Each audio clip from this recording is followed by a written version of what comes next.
Feminism, as many of you know, is no longer just a single, unified theory. Instead, it's a rich tapestry of ideas that are related but also diverse and sometimes even conflicting. It's best understood as a discourse, basically, a discussion that includes different histories, different politics, and different experiences. When we talk about feminisms in the plural, we're recognizing that there isn't one single version of feminism, but many, each with its own perspectives and debates. At its core, feminism is about believing in sexual equality, making sure that men and women have the same rights and opportunities. But it's also about actively working to eliminate sexist domination, those ingrained power structures that give men an unfair advantage.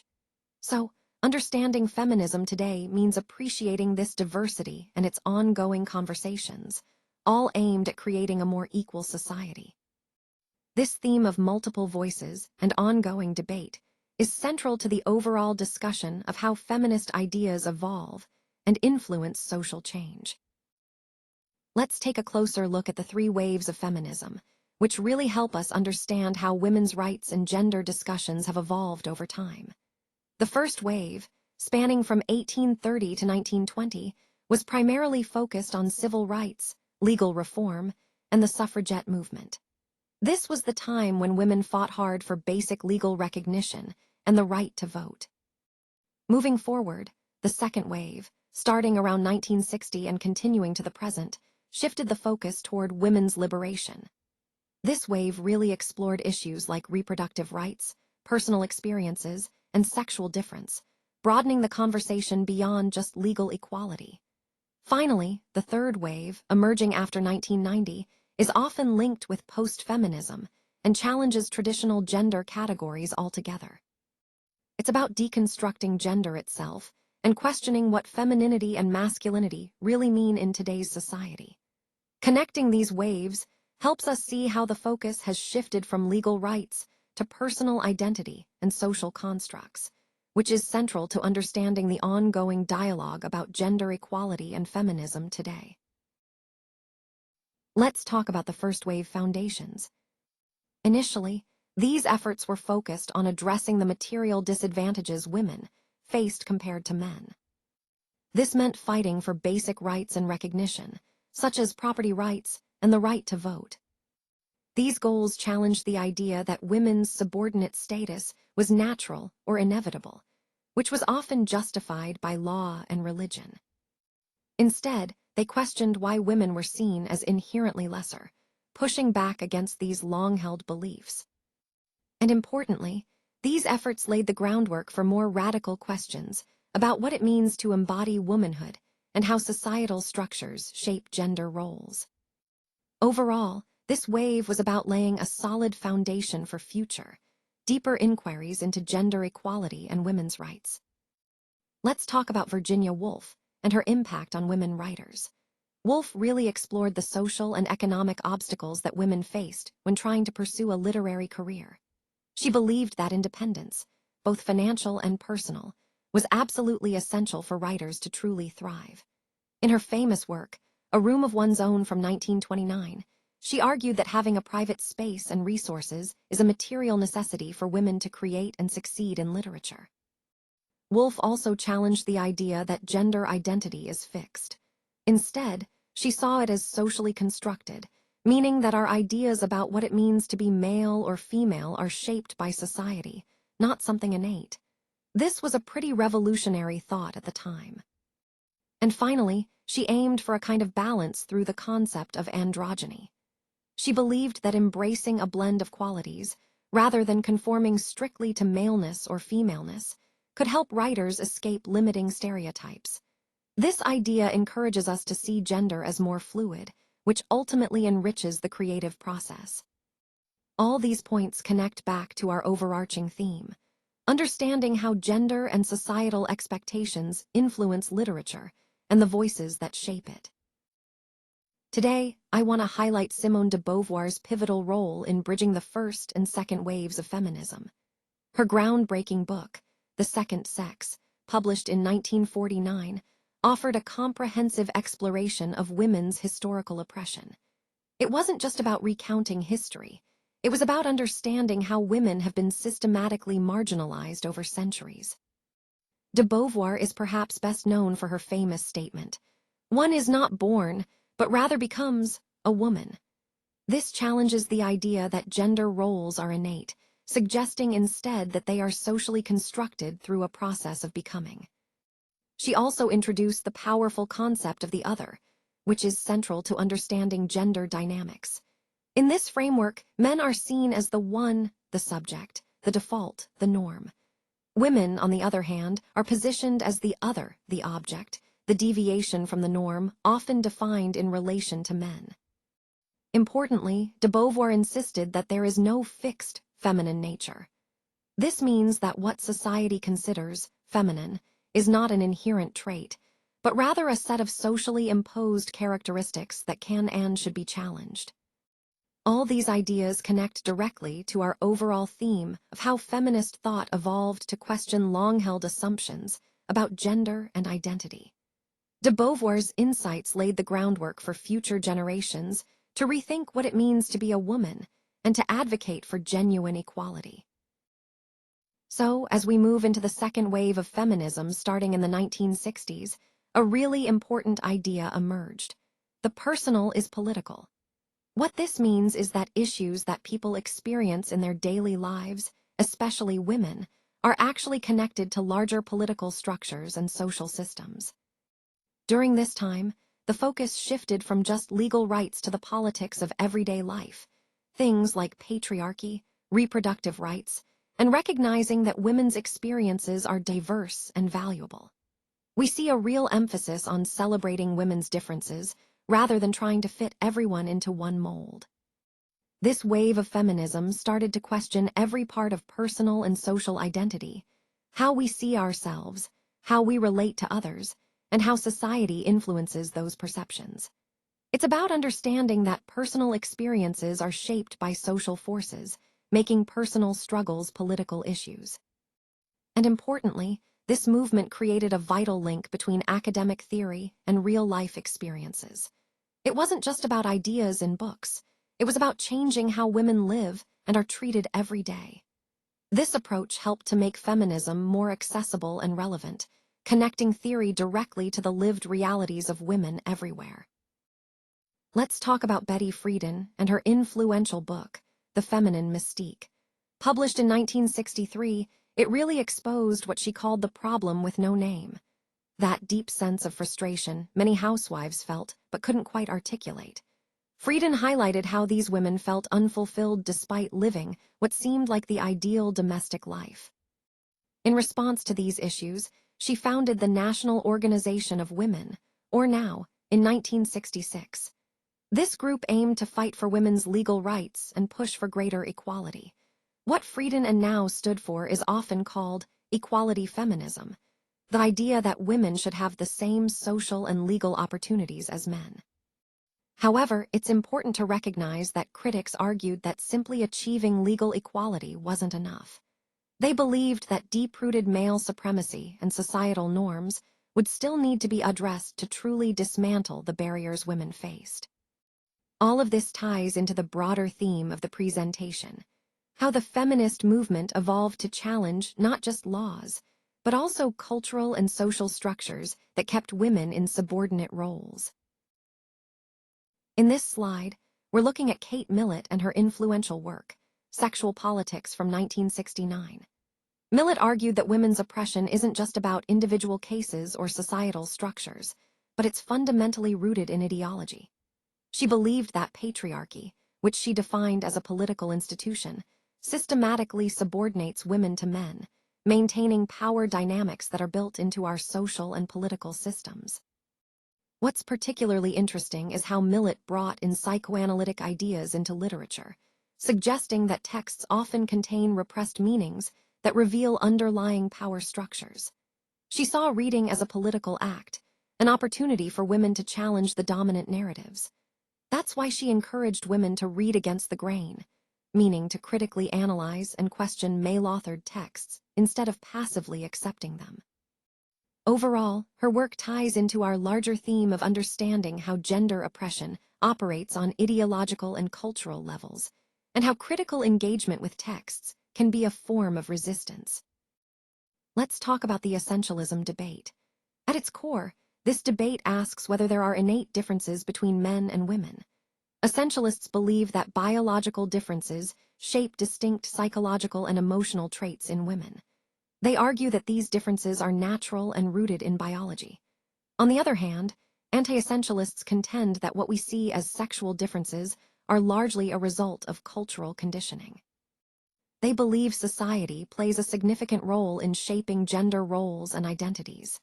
This ongoing debate is important because it influences how feminists understand identity and pursue liberation.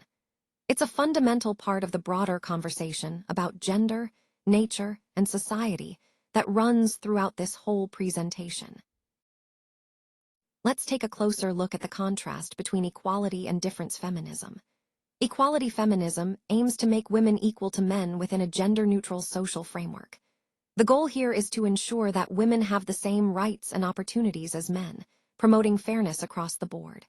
On the other hand, difference feminism shifts focus to reclaim and celebrate what has been historically suppressed, a woman's unique heritage. It emphasizes women's connection to nature and the body, recognizing these as vital parts of female identity. It's important to note that equality feminism has faced some criticism, with critics arguing that it can sometimes mean simply fitting women into an existing, and often flawed, male-dominated system. Meanwhile, difference feminism offers a different perspective by encouraging women to discover and embrace their own unique identities, rather than trying to conform to a predefined standard. Both approaches reflect different strategies within the broader movement for women's rights, and understanding these differences helps us see the diverse ways women have sought empowerment throughout history. This ties into our overall theme of examining how gender perspectives shape social change and personal identity. Today, I want to talk about Shulamith Firestone and her approach within radical feminism. Firestone believed that technology could be a powerful tool to free women from what she called the tyranny of motherhood. She envisioned a future where artificial gestation and communal child-rearing would replace biological reproduction, thereby eliminating biological dependency. Her idea was that once we overcame biological differences, cultural inequalities between men and women would naturally disappear. Firestone also saw man and woman as categories that are actually neutral, but they are distorted by the reproductive function. Overall, her focus was on using technological advancements to challenge and transform traditional gender roles, fitting into the broader theme of radical feminism's push for fundamental change. So, on this slide, we're looking at the ideas of Mary Daly and her approach to difference feminism. Daly encouraged women to reject what she called the tools of patriarchy, which includes elements like religion and language that have historically been used to suppress or silence women. She believed that patriarchal language, in particular, rendered women invisible as female subjects. It kept women silent because it didn't recognize or give space to their identities. Daly took a bold stance by suggesting that women should wildize themselves, meaning break free from societal constraints and rediscover a space outside of patriarchal control. To do this, she used creative methods like loaded puns and even created a feminist dictionary to challenge and disrupt the traditional, linear meanings embedded in patriarchal language. Her goal was to shake up how language shapes our understanding of gender and to empower women to reclaim their voices and identities beyond the limitations imposed by patriarchy. This connects to the overall theme of the presentation by highlighting how feminist thinkers like Daly advocate for radical rethinking of cultural tools, like language, to foster genuine equality and understanding. Ecofeminism explores the idea that the oppression of women is closely connected to the degradation of our environment. It suggests that these issues are not separate, but deeply intertwined. One of the key concepts it highlights is the presence of shared binary oppositions, such as male versus female, culture versus nature, and reason versus emotion. These oppositions often shape how societies view and treat both women and the environment. proponents of ecofeminism argue that male colonial aggression has historically targeted both women and nature at the same time. This perspective points to a pattern of domination and control that affects both realms. What ecofeminism emphasizes, though, are values like interdependence, cooperation, and harmony, qualities that promote a more balanced and respectful relationship with both people and the planet. Connecting this to our overall theme, ecofeminism invites us to rethink how we view power and relationships, encouraging us to foster a more caring and sustainable approach to our environment and social structures. Let's talk about the introduction to feminist literary criticism. This movement emerged in the 1970s, a time when scholars started to bring a new perspective to how we interpret literature. They introduced what's called a hermeneutics of suspicion, which means they questioned and critically examined the traditional ideas and assumptions that had been accepted for so long. One of the key points was challenging the idea that the literary canon, the collection of what's considered great literature, is somehow gender-neutral. Many believed that these classics were created by and for men, often overlooking or marginalizing women's contributions. Critics of feminist literary criticism also offered plausible reasons for why women had been absent from the great works of literature. They pointed to social, cultural, and historical factors that limited women's opportunities to participate in or be recognized within the literary tradition. Importantly, this movement didn't just critique, it transformed how we read both traditional classics and emerging women's literature. It changed our perspective, encouraging us to see texts through a gendered lens and to appreciate the roles women have played in shaping literary history. Overall, feminist literary criticism fundamentally shifted our approach, making us more aware of issues related to gender, power, and representation in literature. It's a vital part of understanding how literary studies continue to evolve today. Now, let's talk about phallocentric criticism. This approach aims to uncover the masculine bias that often appears in works authored by men. It examines how female characters are portrayed, typically as objects of male desire or fear, which reveals a lot about gender dynamics. Critics like Millett have pointed out how literature sometimes celebrates male power while simultaneously demeaning women.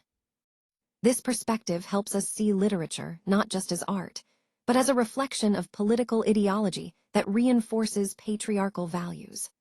Overall, this approach connects to our broader theme by showing how cultural products can perpetuate gender inequalities, and why it's important to critically analyze these representations. So, on this slide, we're exploring gynecriticism, which is a female-centered approach to literary analysis.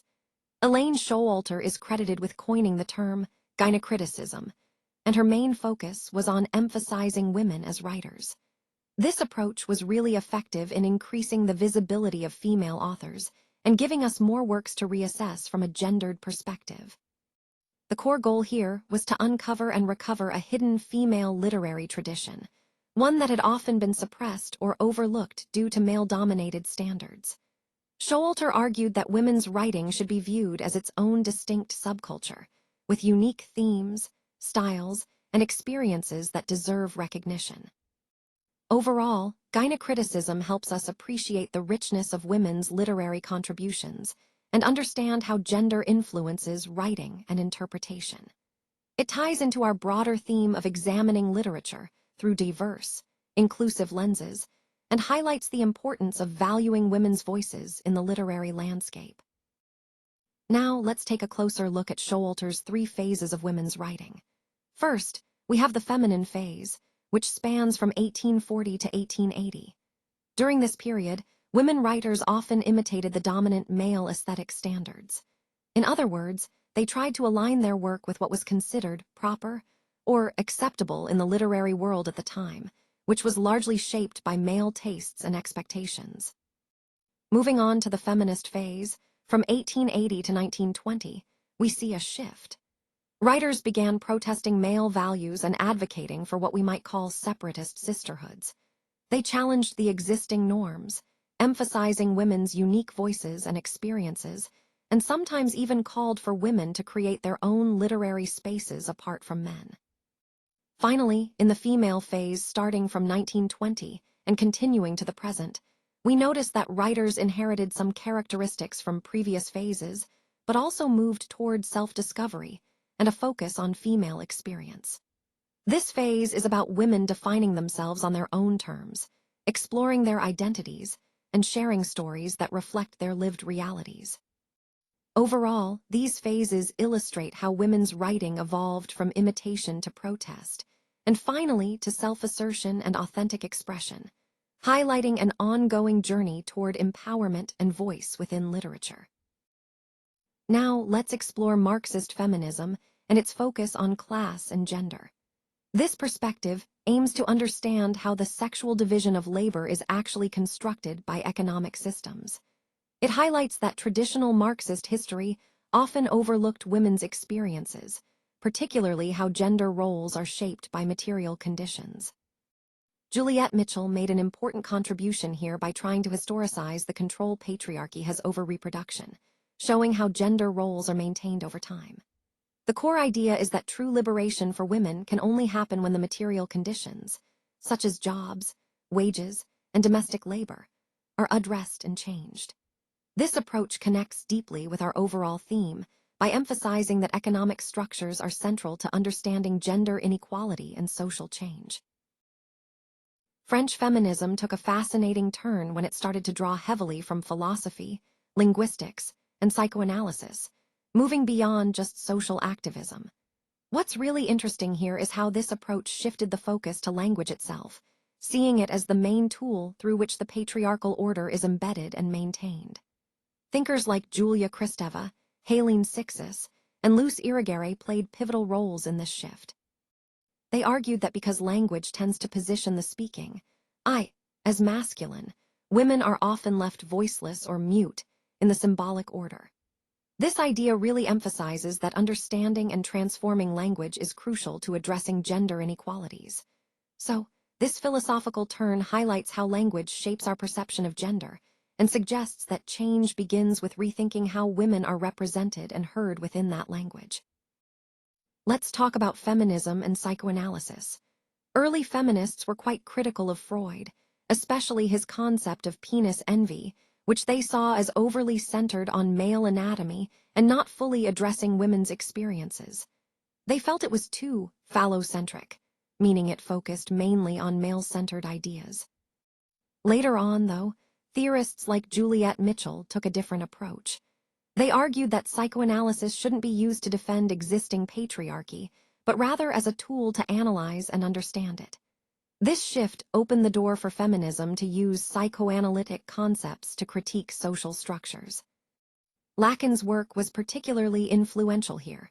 His focus on the symbolic order, the realm of language and symbols, helped explain how gender identity is formed.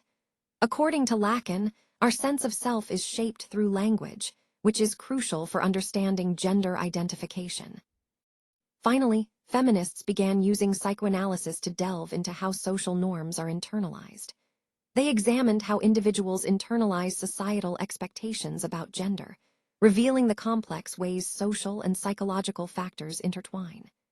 This has been a significant part of understanding gender beyond biological determinism, linking back to our overall theme of exploring identity and social constructs.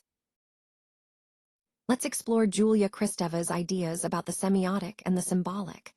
Kristeva makes an important distinction here between these two modes of language and meaning.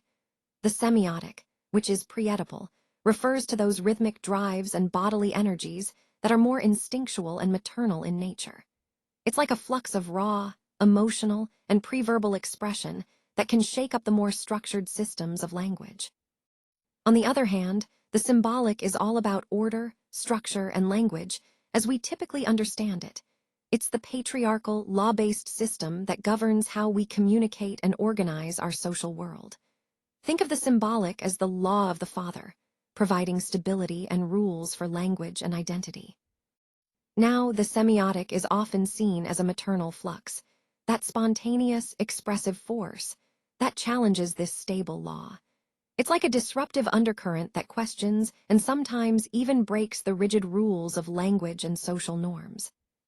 Poetic language is a fascinating zone where this semiotic energy can break through the symbolic order. It's not just about aesthetic beauty. It's a space where the raw, rhythmic drives can surface, pushing the boundaries of conventional language. And this disruption of linear, logical language isn't just a stylistic choice. It's a form of political anarchism. It challenges the dominant phallogocentric structures, that is, the male-centered, patriarchal language systems, and opens up space for alternative, more fluid ways of expression and understanding. So, in the context of our presentation, these ideas highlight how language isn't just a tool for communication, but also a site of power, resistance, and transformation. Kristeva's concepts remind us that by engaging with the semiotic, especially through poetic language, we can challenge and rethink the very foundations of social and linguistic order. Let's delve into the concept of écriture féminine. Sixis, a key figure here, urged women to write the body, which is all about unleashing the female unconscious and embracing our deeper truths. This style, known as écriture féminine, is characterized by unique features like gaps, silences, puns, and rhythmic disruptions.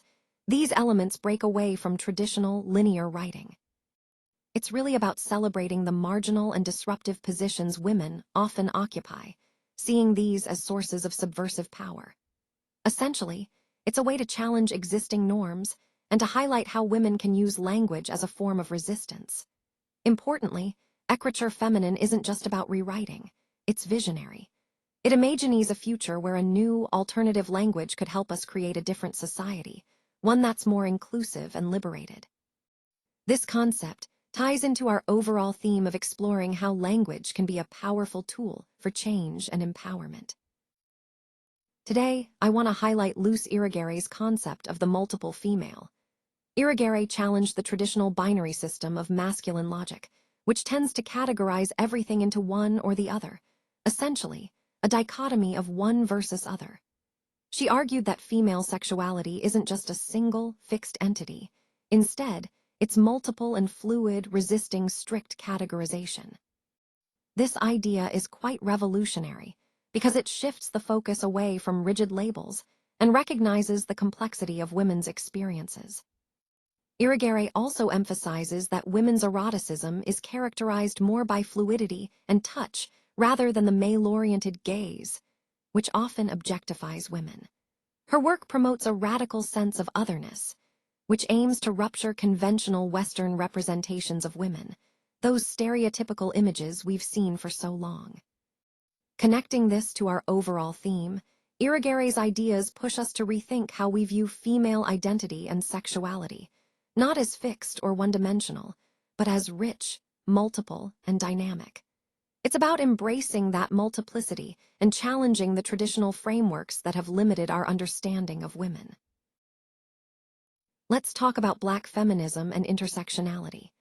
Black women protested the idea that race and gender are separate issues. They saw them as deeply interconnected and inseparable categories. They also critiqued mainstream white middle-class feminism for assuming a one-size-fits-all approach, which often ignored the specific struggles faced by Black women. This is where intersectionality comes into play. It emphasizes that analysis must consider both sexist and racist hierarchies at the same time, because these forms of oppression overlap and compound each other's effects. Additionally, bell hooks pointed out that even the Black Power movement, which aimed to empower Black communities, sometimes ended up reinforcing white patriarchal structures instead of challenging them. All of this ties back to our overall theme. Understanding the complexity of social identities is crucial for truly addressing oppression and moving toward a more inclusive movement.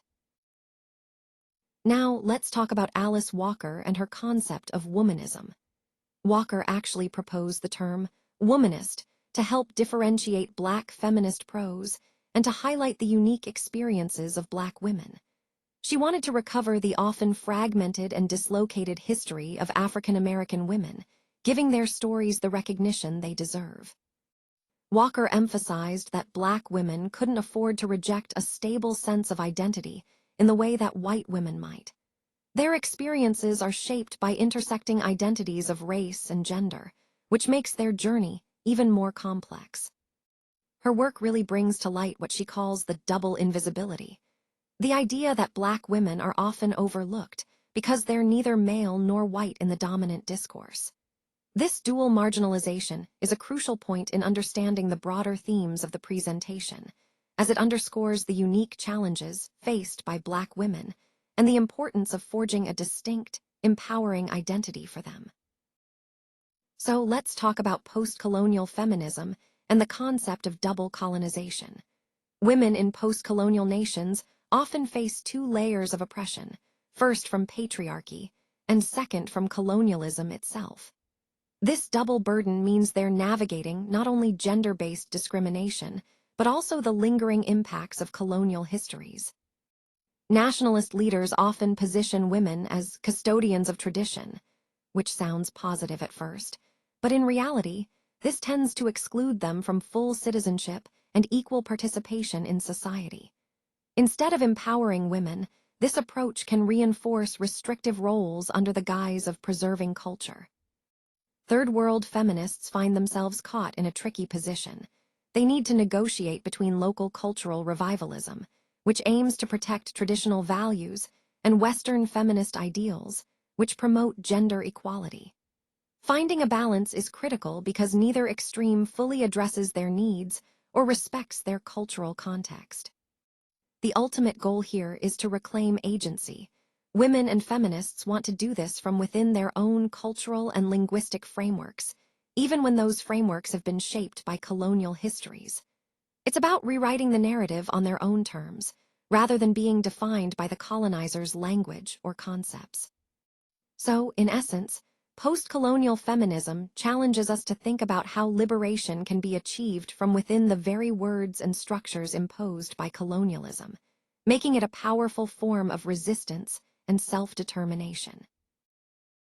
Let's talk about Gayatri Spivak and her ideas regarding the subaltern woman. Spivak argued that the female subaltern, meaning women from marginalized groups, often can't speak within elite discourse. In other words, their voices are unheard because these spaces are dominated by those in power who don't include them. She was critical of Western feminists who tend to speak for third world women, which can inadvertently silence the women themselves.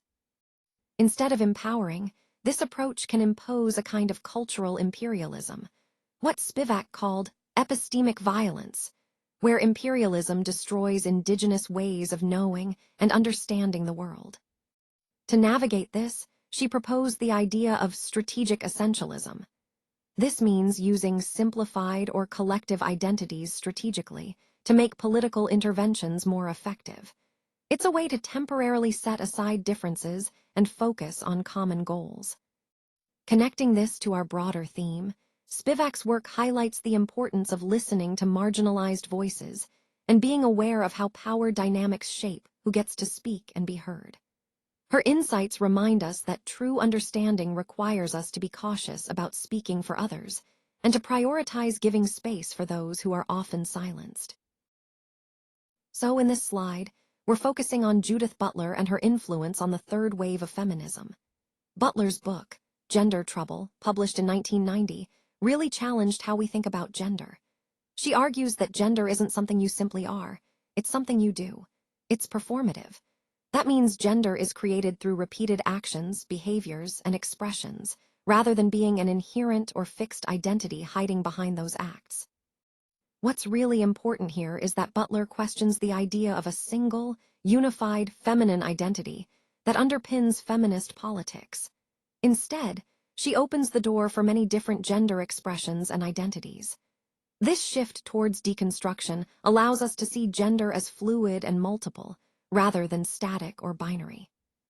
Overall, her work encourages us to think about gender as something dynamic, something constantly being constructed through our actions. And this idea plays a crucial role in the evolution of feminist thought, especially within the third wave. As we look to the future of feminist discourse, it's clear that feminism has already had a profound impact on literary education. It has broadened the literary canon, bringing in voices and texts that were previously overlooked, and it has introduced new issues that continue to challenge us. This field is truly dynamic, constantly evolving, always self-questioning, and driven by ongoing debate and exchange of ideas. Whether we're discussing equality, difference, or deconstruction, feminism consistently pushes back against unjust power structures. And what's interesting is that even as debates unfold, they often lead to more contention, which highlights that feminist discourse is far from finished. It must keep going, adapting, and evolving because the issues are complex and unresolved. In essence, feminism's future in literary studies will continue to challenge us to think critically and embrace diverse perspectives, ensuring that the conversation remains lively and meaningful. This ongoing evolution is key to understanding how feminism shapes not just literature, but our broader cultural and social landscapes.